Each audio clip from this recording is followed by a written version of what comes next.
Assalamualaikum warahmatullahi wabarakatuh. Apa yang telah jadi di Gaza pada semalam? Seperti yang kita lihat di gambar, pada semalam Gaza mengalami kebanjiran akibat hujan terlalu lebat.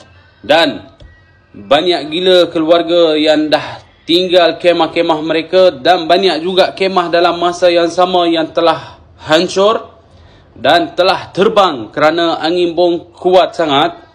Jadi mereka terpaksa meninggal ataupun meninggalkan tempat-tempat mereka tinggal itu dan mereka berpindah ke kawasan yang lebih selamat, contohnya di bahu jalan.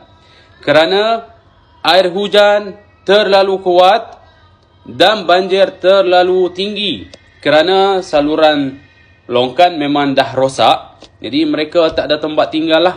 Dan sekarang ni yang kita harus faham, saudara kita di Gaza memerlukan bantuan segera, pakaian, selimut, stoking dan kemah.